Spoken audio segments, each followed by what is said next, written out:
नमस्कार दोस्तों, स्वागत है आप सभी का जैसा हो ऑल इन क्लासेस पर। दोस्तों, पंचायती राज व्यवस्था के आज की क्लास में हम छत्तीसगढ़ पंचायती राज अधिनियम 1993 पर चर्चा करेंगे। इसके साथ साथ वीडियो के एंड में इस टॉपिक से संबंधित बहुत सारे महत्वपूर्ण वस्तुनिष्ठ प्रश्न हम प्रैक्टिस करेंगे जो अब तक एग्जाम में पूछे गए हैं। तो पूरा वीडियो बिल्कुल ध्यान से जरूर देखिएगा। अगर आप एडीओ की तैयारी घर बैठे करना चाह रहे हैं तो एडीओ का जो दोनों पैकेज है अभी भी इसमें ऑफर वैलिड है।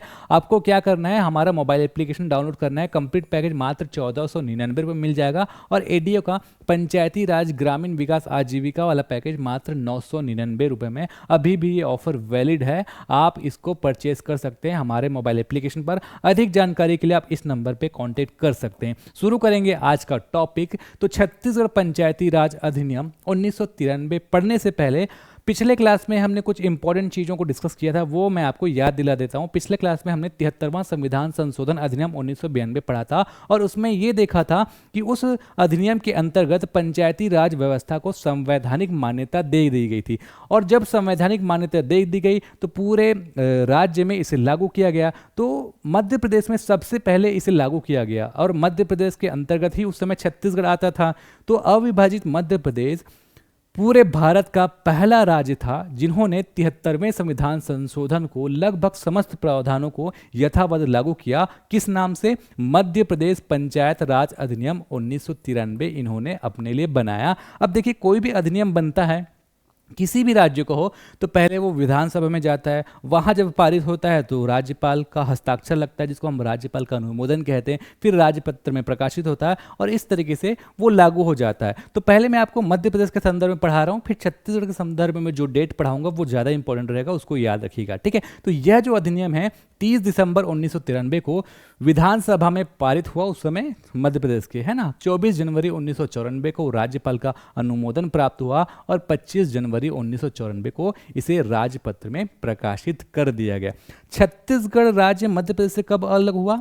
1 नवंबर 2000 को। तो जब छत्तीसगढ़ राज्य मध्य प्रदेश से अलग हो रहा है तो छत्तीसगढ़ राज्य को भी अपना पंचायती राज अधिनियम चाहिए कि नहीं चाहिए, ठीक है। तो वो कैसे आया? देखिए, छत्तीसगढ़ प्रदेश अधिनियम को अक्टूबर 2000 तक के संशोधनों के साथ छत्तीसगढ़ में राजपत्र का जो क्रमांक था 134 दिनांक 18 जून 2001 द्वारा अनुकूलन बनाकर राजपत्र में प्रकाशित किया। इसको समझिए, मध्य प्रदेश से जब छत्तीसगढ़ अलग हुआ तो 1 नवंबर 2000 को अलग हुआ।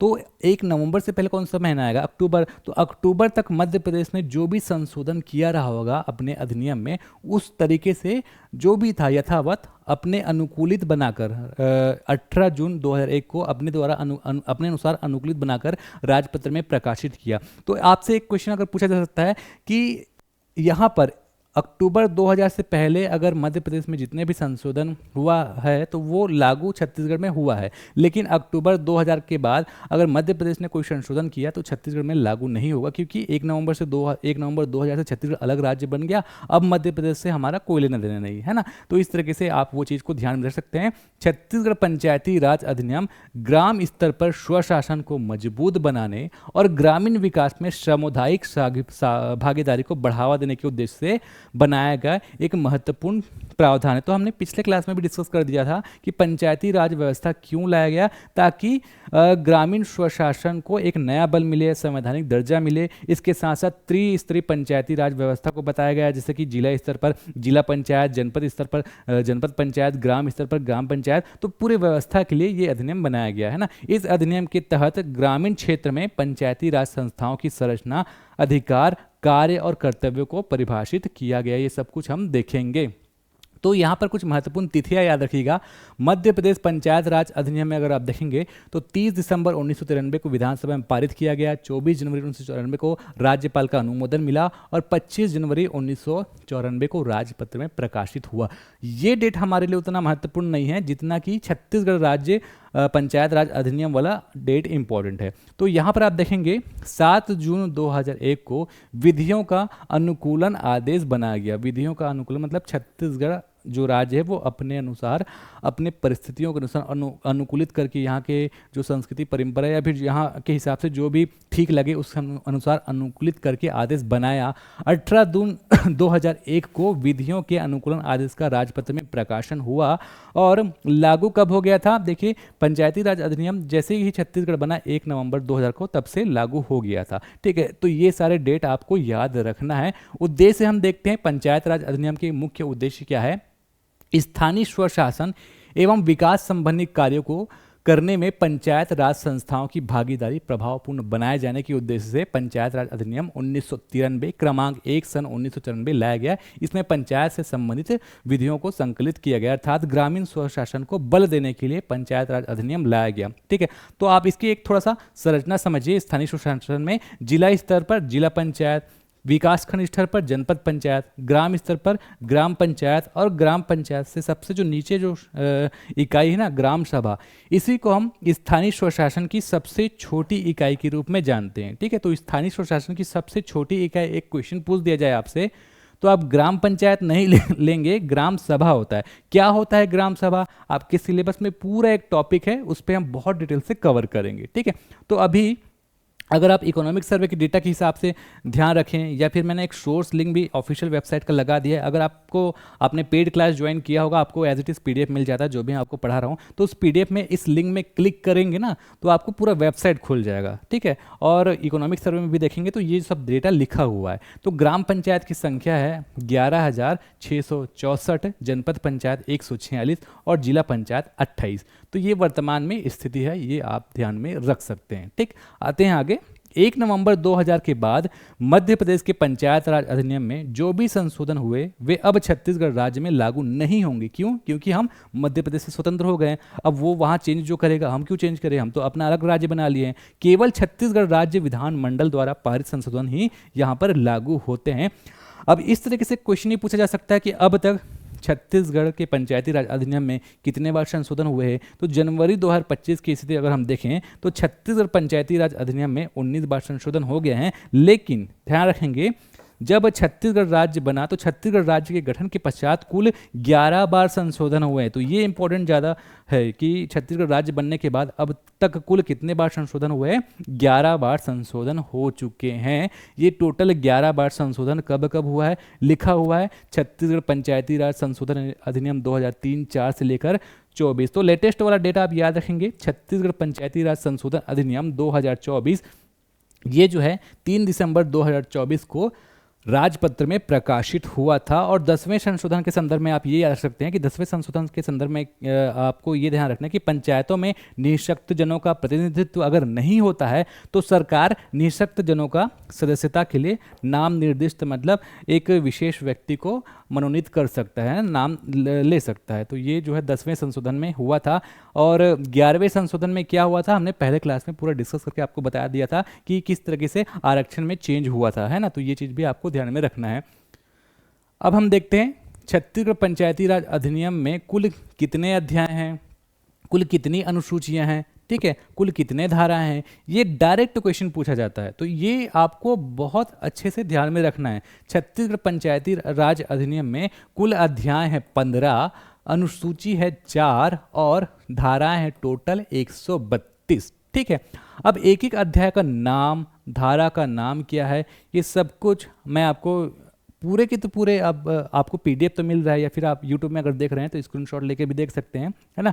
तो आपको मैं अध्याय के नाम पढ़ा देता हूँ, कुछ महत्वपूर्ण धाराओं के नाम आपको अभी पढ़ाऊंगा, लेकिन अगले क्लास में एक एक धाराओं का हम डिटेलिंग करेंगे कि धारा 1 क्या है, धारा 2 का पूरा डिटेलिंग क्या है। ठीक है, तो अभी हम ओवरव्यू देख रहे हैं आज, है ना। तो अध्याय 1 का नाम है प्रारंभिक, और कभी भी कोई सा अधिनियम आप उठाकर देख लो, अध्याय 1 का नाम हमेशा प्रारंभिक रहता है। और धारा 1 और धारा 2 में इसी तरीके से आपको चीज़ें देखने को मिलता है। धारा 1 में हमेशा संक्षिप्त नाम, विस्तार और प्रारंभ, मतलब इस अधिनियम का क्या नाम होगा, इसका विस्तार कहाँ तक होगा। जैसे कि छत्तीसगढ़ पंचायती राज अधिनियम का विस्तार कहाँ तक है, पूरे छत्तीसगढ़ में है, कब ये प्रारंभ हुआ, इसका पूरा डिटेलिंग लिखा रहता है। धारा 2 में परिभाषाएं, कोई भी अधिनियम अगर आप पढ़ेंगे तो पढ़ने के दौरान कोई वर्ड में आप कंफ्यूज हो सकते हैं ना, तो पर्टिकुलर उस वर्ड का, शब्द का, वाक्य का यहाँ पर पूरा मीनिंग लिखा होता है, परिभाषा मतलब उसको पहले से डिफाइन कर दिया जाता है ताकि आप अगर अधिनियम पढ़ें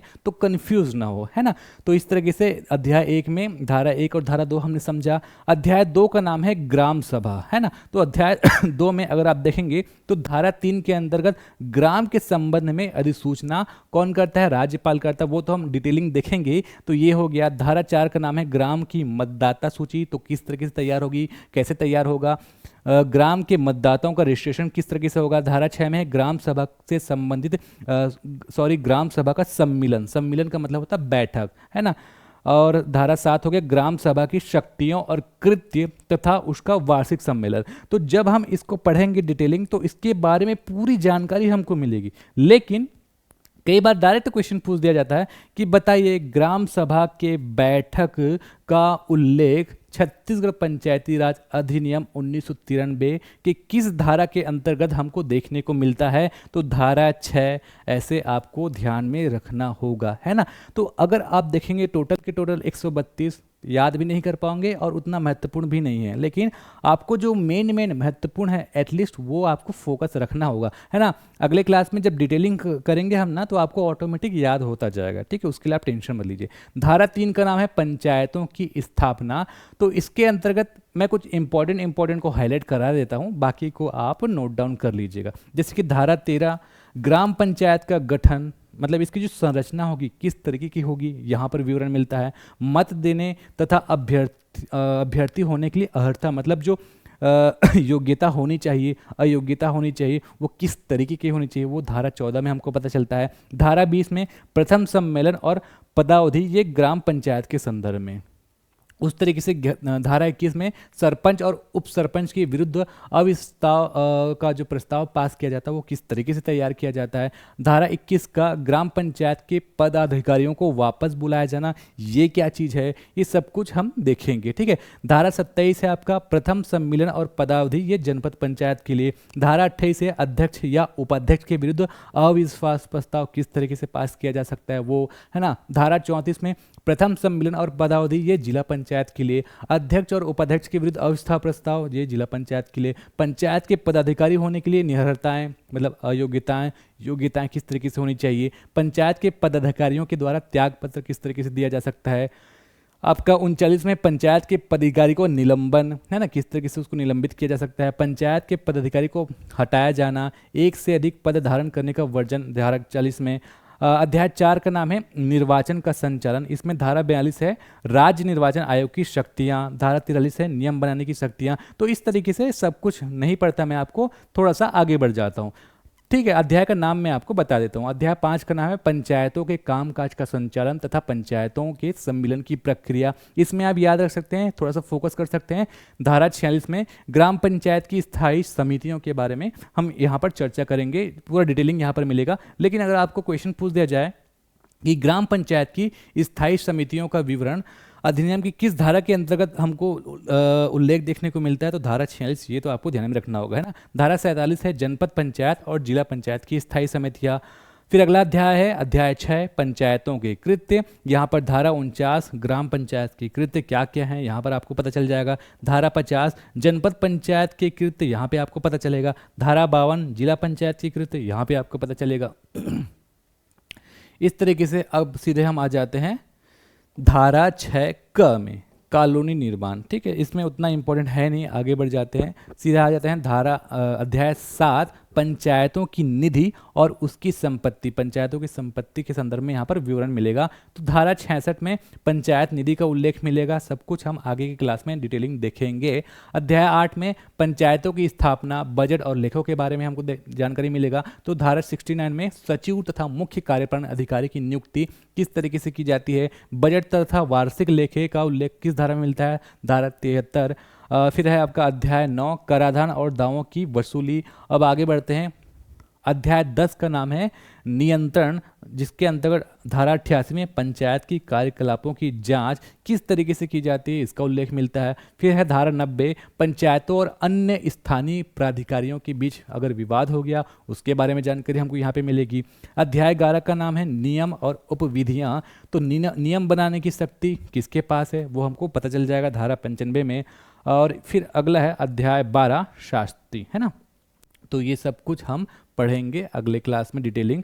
धारा 103 में है सूचना को हटाने या मिटाने का प्रतिषेध, और धारा अध्याय 13 का नाम है प्रकीर्ण। इसमें धारा 111 में पंचायत के सदस्य या सेवक लोक सेवक होंगे, तो ये आप याद रख सकते हो कि 111 में लिखा हुआ है। ठीक है, अब आगे बढ़ जाते हैं, सब कितना ही पढ़ेंगे एक बार बस देख लेते हैं। अध्याय 14 का नाम है संपरीक्षा। अध्याय 14 का नाम है अनुसूचित क्षेत्र में पंचायतों के लिए विशिष्ट उपबंध, जहां पर धारा 119 ख में बताया गया है ग्राम सभा तथा ग्राम सभा का गठन, ये अनुसूचित क्षेत्रों के लिए है ना। और ग्राम सभा की शक्तियां और कृत्य, ये सब चीज़ जो है अनुसूचित क्षेत्रों के लिए है। विशिष्ट उपबंध, तो ये इम्पोर्टेंट है, इन सबको आपको विशेषतः ध्यान में रखना होगा। अध्याय 15 का नाम है निश्चरण। तो इस तरीके से टोटल जो हमने अध्याय देखा। अब हम देखेंगे अनुसूचियाँ। अनुसूचियों के संदर्भ में भी क्वेश्चन पूछ दिया जाता है कि बताइए अनुसूची 1 किससे संबंधित है, किस धारा से संबंधित है ना, क्या विवरण उसमें देखने को मिलता है। तो कुल अनुसूची जो है ये 4 है। अनुसूची 1 धारा 77 से संबंधित है, यहाँ पर लिखा हुआ है धारा 77 की उपधारा 1, है ना। अगर वहाँ पर देखेंगे डिटेलिंग मिलेगा। अनुसूची 1 का नाम क्या है, ग्राम पंचायत द्वारा अधिरोपित किए जाने वाली अनिवार्य कर। तो जब इसका हम डिटेलिंग पढ़ेंगे तो आपको और डिटेलिंग पता चलेगा। अभी हम ओवरव्यू देख रहे हैं, तो एटलीस्ट आपको नाम याद रखना है, कौन से धारा के अंतर्गत आता है, कौन सी अनुसूची, ये याद रखना है, क्योंकि कभी कभी जोड़ी मिलावा जाता है अनुसूची और धारा का, अनुसूची और नाम का। तो इस तरीके से अभी क्वेश्चन प्रैक्टिस करेंगे, आपको समझ में आ जाएगा क्वेश्चन कैसे आता है ना। अनुसूची 1 का धारा 77 का ग्राम सभा द्वारा अधिरोपित किए जाने वाले अनिवार्य जो कर हैं उसके संदर्भ में है। अनुसूची 2 धारा 77 की उपधारा 2 से संबंधित है। इसमें क है आपका ग्राम पंचायत द्वारा अधिरोपित किए जाने वाले अन्य वैकल्पिक कर, फीस आदि, जनपद पंचायत द्वारा अधिरोपित किए जाने वाले कर या फिर फीस इत्यादि। अनुसूची 2 का है आपका धारा 77 से संबंधित ग्राम सभा द्वारा अधिरोपित किए जाने वाले वैकल्पिक कर, फीस इत्यादि संबंधित। अनुसूची 3 है धारा 80 से संबंधित ग्राम पंचायत द्वारा फीस संग्रहण कार्य का ठेके पर दिया जाना से संबंधित। और अनुसूची 4 में है धारा 93 की उपधारा 1 से संबंधित। ये है, यहाँ पर हमको क्या जानकारी मिलेगा, पंचायतों को दिए गए 29 कार्य एवं पंचायत के कृत्य से संबंध में राज्य सरकार की शक्तियाँ।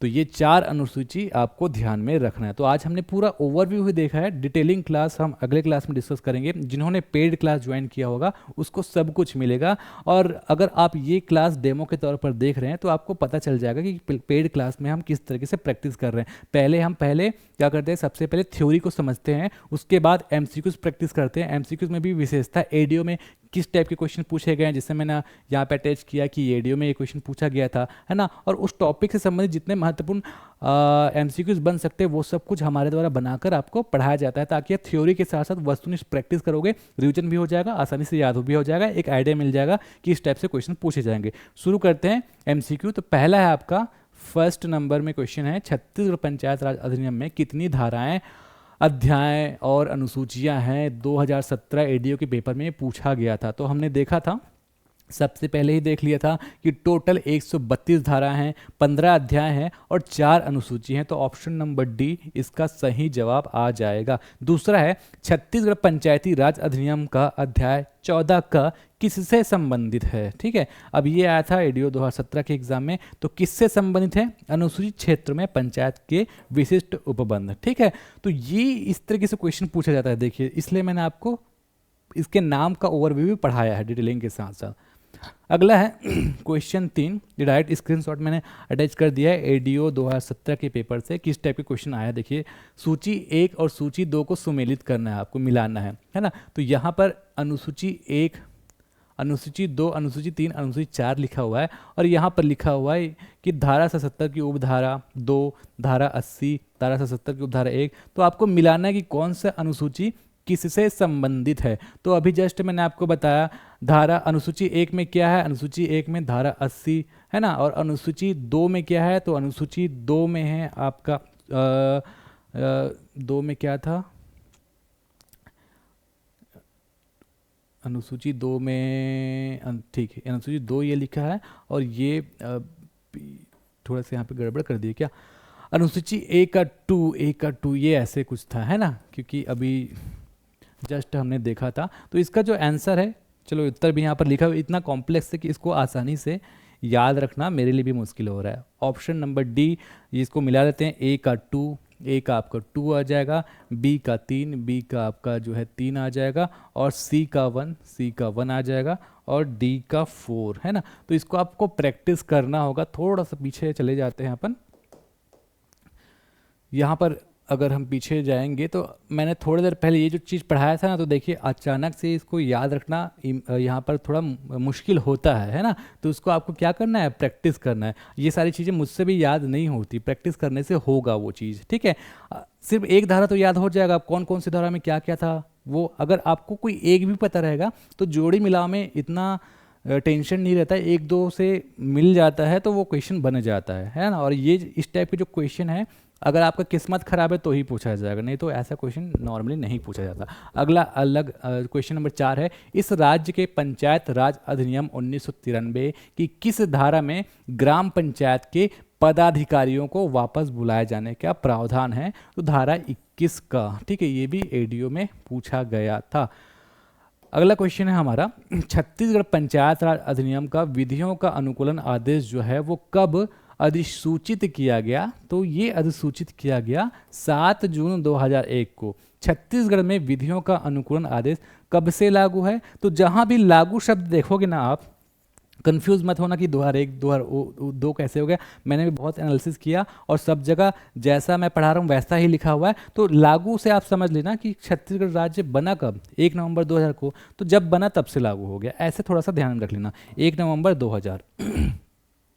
छत्तीसगढ़ राज्य में पंचायती राज के लिए किस अधिनियम का यथावत अनुकूलन किया गया। कौन से अधिनियम का किया गया था। तो अधिनियम क्रमांक 1 था, और यहाँ पर ऑप्शन नंबर 1 है ना, 19 ये वाला, मध्य प्रदेश पंचायती राज अधिनियम क्रमांक 1 सन 1994। छत्तीसगढ़ पंचायती राज अधिनियम में मध्य प्रदेश के अधिनियम के कब तक के संशोधनों को शामिल किया गया था। अक्टूबर तक का शामिल किया गया था। 1 नवंबर से पहले लास्ट अक्टूबर का डेट 31 अक्टूबर, 31वां महीना रहता है, तो 31 अक्टूबर 2000 तक के संशोधनों को शामिल किया गया था। उसके बाद जो भी संशोधन हुआ, हम तो स्वतंत्र राज्य बन गए ना, हमारा अलग विधानसभा हो गया, तो हम उनका क्यों लागू करेंगे। तो जाहिर सी बात है 31 अक्टूबर 2000 जब तक मध्य प्रदेश के साथ था तब तक का लागू किया। छत्तीसगढ़ राज्य गठन के पश्चात पंचायती राज अधिनियम में कुल कितने बार संशोधन हुए। तो राज्य बनने के बाद 11 बार संशोधन हुए, है ना, ये आपको ध्यान में रखना है। ओवरऑल 19 बार हुआ है, लेकिन राज्य बनने के बाद 11 बार। छत्तीसगढ़ पंचायती राज संशोधन अधिनियम 2024 कब राजपत्र में प्रकाशित हुआ। तो अगर आप ऑफिशियल पीडीएफ देखेंगे तो वहां पर 3 दिसंबर 2024 ऐसा लिखा हुआ है, तो 3 दिसंबर इसका आंसर आएगा। निम्न में से कौन से संशोधन में यह प्रावधान किया गया है कि पंचायतों में निःशक्त जनों का प्रतिनिधित्व न होने पर सरकार निःशक्त जनों का सदस्यता के लिए नाम निर्दिष्ट कर सकेगी। ये हमने देखा था संशोधन 10वें में 2019 वाले पंचायती राज, छत्तीसगढ़ पंचायती राज संशोधन अधिनियम 2019, इसको हम 10वां संशोधन कहते हैं। छत्तीसगढ़ पंचायती राज अधिनियम के किस धारा में इसका नाम एवं उल्लेख मिलता है, विस्तार का उल्लेख। तो हमेशा नाम विस्तार का उल्लेख धारा 1 में ही हमको देखने को मिलता है, धारा 2 में परिभाषा देखने को मिलता है, ये बाय डिफॉल्ट याद कर सकते हो। छत्तीसगढ़ पंचायती राज अधिनियम 1993 के किस अध्याय में ग्राम सभा का उल्लेख मिलता है। अध्याय 2 में हमको ग्राम सभा का उल्लेख मिलता है। ये सब कुछ प्रैक्टिस करने से आपको याद होगा। छत्तीसगढ़ पंचायती राज अधिनियम 1993 के किस अध्याय में पंचायत के कृत्य का उल्लेख मिलता है। तो अध्याय 6 में इसका उल्लेख मिलता है। स्थानीय स्वशासन की सबसे छोटी इकाई ग्राम सभा, ग्राम पंचायत आपको नहीं लेना है, ग्राम सभा स्पेशली याद रखना। ग्राम सभा क्या है इसका पूरा डिटेल हम अगले क्लास में पढ़ेंगे, जो भी हमारा नेक्स्ट क्लास आएगा। राज्य में कुल ग्राम पंचायतों की संख्या कितनी है? तो अगर आप पंचायत विभाग ऑफिशियल वेबसाइट मैंने लिंक डाल दिया है, आप यहाँ से जाकर देख लीजिएगा, स्क्रीनशॉट वगैरह मैंने अटैच किया हुआ है। छत्तीसगढ़ आर्थिक सर्वेक्षण का अगर आप पेज नंबर 278 देखोगे तो यहाँ पर लिखा हुआ है कितना, 11,664, 11,664 दोनों लिखा हुआ है ना, तो इसका आंसर आ जाएगा 11,664। ठीक है, ये चीज़ आपको ध्यान में रखना है। इसके साथ साथ 2011 की जनगणना के अनुसार अगर आपको पूछ दिया जाए ना, तो 2011 की जनगणना के अनुसार 10,971 ग्राम पंचायतें, कितना, 10,971, ये 2011 जनगणना के अनुसार। लेकिन पंचायत विभाग 2019-20 के डेटा के हिसाब से अगर पूछा जाए तो 11,664, दोनों में कंफ्यूज मत होइएगा। अगला है पंचायती राज अधिनियम 1993 के किस विषय में सही क्या है, मतलब इन सबको पढ़ना पड़ेगा और आपको गेस करना है कि कौन सा जो पॉइंट है वो सही है, कौन सा पॉइंट गलत है। ठीक है, तो यहाँ पर हम देखते हैं पंचायती राज अधिनियम 1993 वर्ष 1994 मध्य प्रदेश विधानसभा द्वारा मूलतः पारित किया गया था, तो ये तो सही है ना, इसको हम सही मानते हैं। उसके बाद अगला है मध्य प्रदेश के राज्यपाल ने इसे स्वीकृति प्रदान की थी, तो राज्यपाल स्वीकृति प्रदान नहीं करेगा तो लागू कैसे होगा, ये भी सही है। इसे छत्तीसगढ़ शासन ने अंगीकृत कर 1/11/2000 से प्रभावशील किया था, है ना, तो यहाँ पर अगर आप देखोगे तो ये भी सही है। फिर चौथा है यह 1/11/2000 को अधिसूचित किया गया था, तो ये तो सही नहीं है। इसे छत्तीसगढ़ विधानसभा ने पुनः पारित किया था, तो दोबारा पारित नहीं किया था। इस पर भारत के राष्ट्रपति ने स्वीकृति प्रदान की, राष्ट्रपति की स्वीकृति प्रदान करेगा, राज्यपाल करता है। यह विधियों का अनुकूलन आदेश 2001 कहलाया, तो ये सही है। ठीक है, तो आपका 1, 2, ठीक है, 1, 2 सही है। उसके बाद आपका 3, 7 ऑप्शन नंबर ये बी आ जाएगा। ठीक, अगला है छत्तीसगढ़ पंचायती राज अधिनियम 1993 लागू होने के बाद किस अभिकरण को जिला पंचायत में विलीन कर दिया गया? तो जिला ग्रामीण विकास अभिकरण को विलीन किया गया था, है ना। कुछ ऐसे चीज़ें हैं जिसको आपको एक्स्ट्रा ध्यान में रखना होगा, ये पूछे हुए क्वेश्चन है। छत्तीसगढ़ में पंचायती राज व्यवस्था के संबंध में निम्नलिखित में से कौन सा कथन सत्य नहीं है, पूछ रहा है। राज्य में त्रिस्तरीय पंचायती राज व्यवस्था है, तो ये तो सत्य है, बिल्कुल है। ग्राम पंचायत, जनपद पंचायत, जिला पंचायत। पंचायतों में महिलाओं के लिए आरक्षण किया गया, बिल्कुल। देखिए 73वां संविधान संशोधन में क्या कहा गया है कि 1/3 होना चाहिए, लेकिन हमारे छत्तीसगढ़ में कितना है, 50% है। ठीक है, पंचायतों को अपने कार्यों में पूर्ण स्वायत्तता प्रदान होता है। और चौथा पढ़ लेते हैं, पंचायतों के लिए समयबद्ध निर्वाचन किए जाते हैं, तो ये पॉइंट तो सही ही है ना। तो हमको ये देखने को मिलता है कि ये जो पूर्ण स्वायत्तता प्राप्त है ना, तो ये आंसर आएगा, मतलब ये सही नहीं है। कैसा नियम से काम करेगा ना, पंचायती राज अधिनियम के अंतर्गत ही जो फैक्ट लिखे गए हैं, अधिनियम लिखे गए हैं, उप विधियाँ लिखी गई हैं, उसी हिसाब से ही काम करेगा। पूर्ण रूप से स्वतंत्र अपने हिसाब से कुछ भी तो नहीं करेगा, तो ये ऑप्शन सी इसका सही जवाब आएगा। तो आज की क्लास में इतना ही डिस्कस करेंगे। अगर आपको ये वीडियो अच्छा लगा तो वीडियो को लाइक कर दीजिएगा। पेड क्लास में जुड़ना चाहते हैं तो जल्दी से जल्दी जुड़िए। अभी भी मैंने ऑफर जो है वैलिड किया हुआ है, क्योंकि मुझे कुछ डेमो देना था और मैं दे नहीं पाया था, तो ऑफर अभी भी वैलिड है। जितनी जल्दी हो सके आप जुड़ सकते हैं, ऑफर का लाभ ले सकते हैं। तो आज के लिए बस इतना ही। नमस्कार, धन्यवाद।